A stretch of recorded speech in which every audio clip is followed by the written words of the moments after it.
Steve Gill with your daily notes for February 19th, 2009. Well, Rick Santelli, a correspondent for CNBC on the Chicago trading floor, has had enough with the talk about the stimulus plan and the housing bailout for people who are basically being rewarded for their irresponsibility. Today, he spoke out on the floor of the Chicago Trading Mart.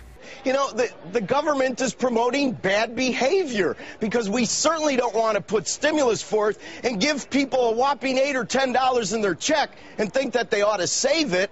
And in terms of modifications, I'll tell you what, I have an idea.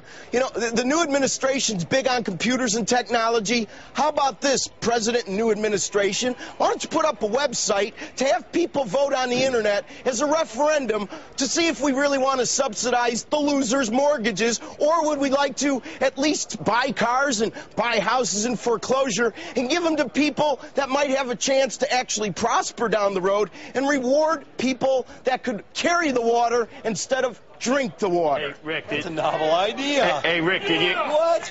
You thought of it? This is America. How many of you people want to pay for your neighbor's mortgage that has an extra bathroom and can't pay their bills? Raise their hand. How about we all? President Obama, are you listening? You know, Cuba used to have mansions and a relatively decent economy. They moved from the individual to the collective. Now they're driving 54 Chevys. Maybe the last great car to come out of Detroit. Wilbur pointed out you can go down to 2% on the mortgage. You can go down to minus 2%. And still have 40%. And still have 40% not be able to do it. So why are they in the house? Why are we trying to keep them in the house? Mr. Summers is a great economist, but boy, I'd love the answer to that one. We're thinking of having a Chicago Tea Party in July. All you capitalists that want to show up to Lake Michigan, I'm going to start organizing. Do you think I want to take a shower every hour? The last place I'm ever going to live or work is D.C.